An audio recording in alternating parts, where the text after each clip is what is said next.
Amigos, ahora vamos a conversar con Sofía Maher. Ella es integrante de la Comisión de la Verdad y Reconciliación. Precisamente hablaremos sobre la labor de esta comisión de hace 18 años, cuáles son las lecciones aprendidas y su trascendencia. Señora Sofía, nosotros estamos muy agradecidos con usted por acompañarnos aquí en JN Noticias. Muy buenos días.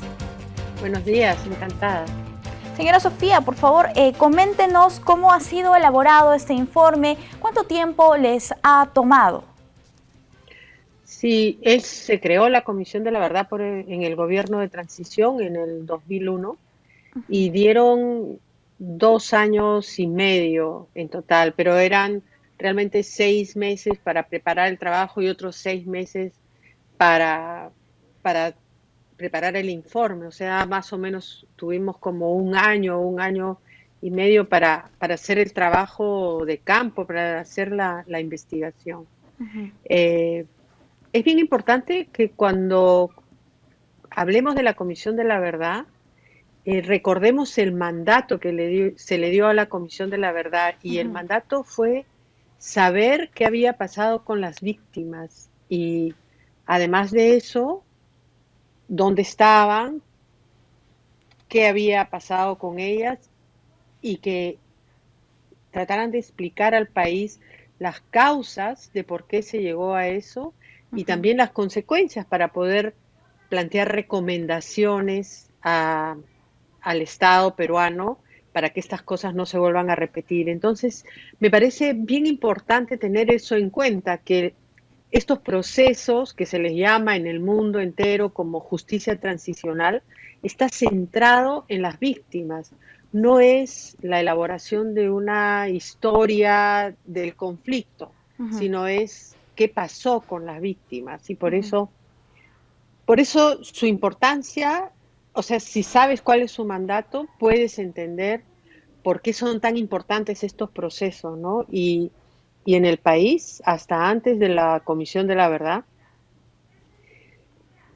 se ignoraba lo que había pasado con las víctimas. Se sabía del conflicto, salían en los periódicos los atentados y todo lo demás permanentemente. Sabíamos que estábamos en una época, aquí por lo menos en Lima, de coche bombas, apagones, no había agua, pero no sabíamos exactamente quiénes eran las víctimas.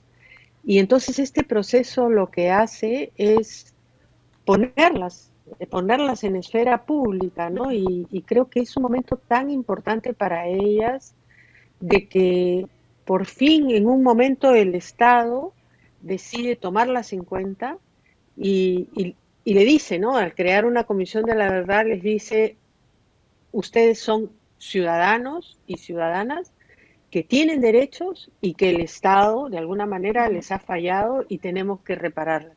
Eso creo que es como el aporte más importante de este proceso, ¿no? Aparte de lo que significan los 9 tomos del informe. Realmente creo que es el esfuerzo más grande que ha habido de poner junta la información de los eventos sucedidos durante el conflicto armado interno. Bien, ¿cuáles son los resultados que han dado luz este informe de la Comisión de la Verdad y Reconciliación? Estamos hablando de miles de pérdidas humanas bastante dolorosas, además hablando de pérdidas económicas, pérdidas de vidas humanas que son irreparables, ¿no? Y que todavía hasta el momento generan mucho dolor en todos los peruanos y más aún en los familiares. ¿Cuáles han sido los resultados? Mira, la primera conclusión de la comisión fue que se trató de uno de los conflictos de nuestra historia republicana más extensos, o sea, duró más de 15 años y la comisión documentó una cantidad de víctimas con nombre y apellido, pero no llegamos a todos los sitios del país. Entonces hizo una proyección de cuántas víctimas fatales habían traído esta violencia política y calculamos más de 69.000 víctimas fatales, casi 70.000 víctimas fatales. Entonces esa es la primera conclusión, pero además se dice, lo que hemos recogido y lo que hemos sentido y probado con estos tomas de testimonios, que fueron más de 20.000 testimonios, es que estamos en un país dividido, en un país en donde no hemos logrado, o sea que el área rural, los campesinos, los nativos de la selva, son un Perú y las ciudades son otro Perú. Y eso lo estamos diciendo lo dijimos hace 18 años, ¿no? Y qué Esa es una, parecido a lo que hablamos ahora. claro, esa es una de las recomendaciones en todo caso que se dio en su momento por parte del informe y que no se han tomado, o es una situación que todavía no se ha tomado en cuenta, Yo no se es creo, o consciente de sea, esto. para eso nosotros, esa fue la primera conclusión y después hay toda una serie de recomendaciones de reformas institucionales que se tenían que dar en el país y, y también reparaciones para las víctimas, ¿no? Ajá. Sí se han implementado, varias de las reformas sí se dieron, pero no son reformas que cambien sustantivamente la situación de inequidad en el país, no son, o sea, las reformas que se han dado tampoco estamos pensando en que han tenido el éxito de transformar, por ejemplo, el racismo que existe en el país todavía, ¿no? Y esa incomunicación, o sea, tenemos varios países en vez de uno, ¿no? En fin, pero creo que las recomendaciones que se dieron fueron muy importantes en términos de reformas institucionales y que todavía pienso que han pasado 18 años y están todavía en curso, ¿no? Pendientes, Cada sí. vez se ponen más en evidencia, pero, por ejemplo, la pandemia, ¿no? La pandemia que estamos viviendo está poniendo en evidencia lo que decíamos hace 18 años, que permitió que esto se extendiera tanto, o sea, que esta violencia senderista se haya extendido tanto en el país. Y claro, vemos que todavía hay mucha inequidad. Sí. Hoy en el Bicentenario, ¿cuáles son las lecciones que nosotros tenemos que traer al presente, ¿no? ¿De qué tenemos que hablar? Yo creo que si es que usamos la reflexión y tenemos todos estos testimonios recogidos y todo el trabajo que hizo la Comisión de la Verdad que nos permita reflexionar sobre ahora, creo que una primera es que el diálogo y el respeto hacia el otro son sustantivos. O sea, la división entre los peruanos, las ideas totalitarias, ¿no? Que el enemigo hay que destruirlo y el sometimiento de la población, eso es como tan presente ahora de cómo es posible que no nos podamos sentar y conversar, ¿no? Solo somos enemigos porque pensamos diferente, porque nos vestimos diferente, y entonces eso es, creo, como puede llevar a tener respuestas de mucha violencia, y creo que eso todavía lo tenemos en el país, sí, creo que esa es como, mira, esto pasó, Claro. y se puede llegar a estos niveles de deshumanización, ¿no?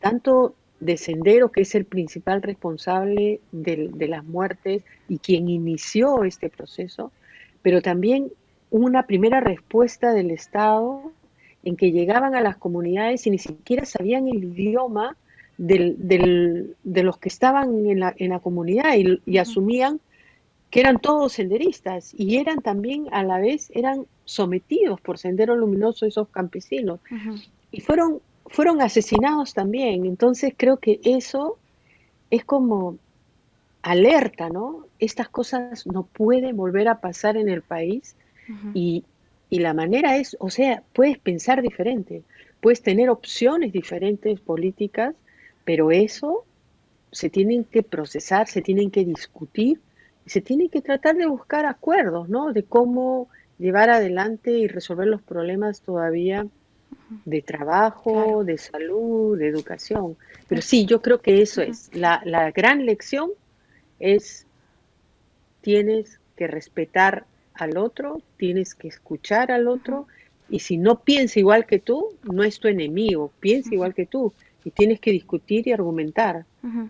Para evitar repetir este momento caótico que hemos tenido en el país, es necesario que los jóvenes conozcan su historia. En ese sentido, ¿cuál sería el mensaje que usted le daría a la juventud en este momento?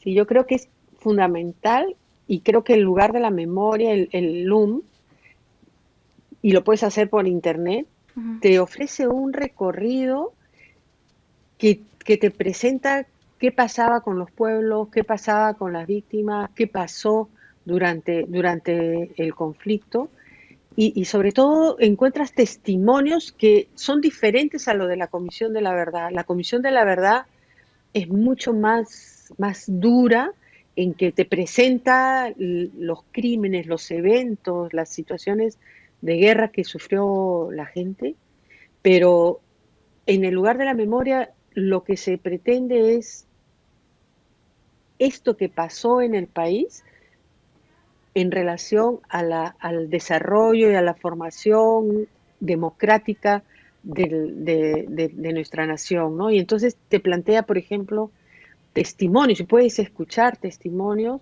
en la que los que sufrieron hace 30 años te dice qué fue su vida hoy, Ujú. ¿no? La Comisión de la Verdad te habla sobre el momento en que sucedieron las cosas, Sí. pero en el lugar de la memoria tú puedes encontrar qué les pasó en su vida y qué reflexiones tienen ahora estas personas que pasaron por situaciones tan conflictivas, ¿no? Así es. Y entonces yo creo que eso es algo que debería enseñarse en los colegios. Ujú. En el informe de la Comisión de la Verdad hay 2 capítulos que me parece claves que deberían incluirse en la currícula. Uno primero, que te presenta toda la historia de formación y quién era Sendero Luminoso, cuál era su ideología, y la otra es sobre por qué fue tan violenta Ujú. el conflicto, por qué se llevó a situaciones de tener casi 70.000 víctimas Sí. fatales en este enfrentamiento. Es importante. Bueno, yo creo que es eso. Y Ujú. algo que no quiero dejar de mencionar todavía, hay una deuda con las víctimas, ¿no? Se ha registrado 22.000, más de 22.000 desaparecidos, y todavía están pendientes por resolver dónde están, qué pasó con ellos, como 19.000. En el Ministerio de Justicia hay una dirección de búsqueda de desaparecidos de este periodo, y Ujú. creo que esa es una tarea que el Estado peruano tiene con todas estas familias. Bien. Seguramente Ujú. en muchos casos no se va a poder encontrar los cuerpos, pero sí el Estado le tiene que decir a cada una de estas familias qué pasó con Claro su que sí. familiar. Es una Y deuda. eso es una deuda, Por es una supuesto. deuda. Ujú. Así es. Listo.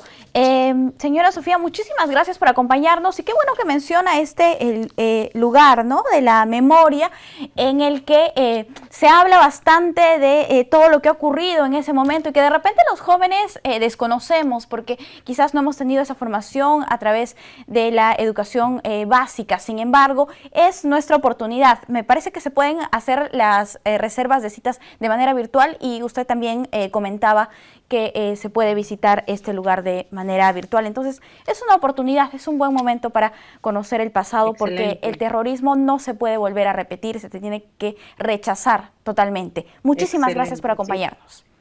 Gracias. Cuídese, hasta una próxima oportunidad. Amigos, tenemos que hacer Bye. una brevísima pausa. Volvemos.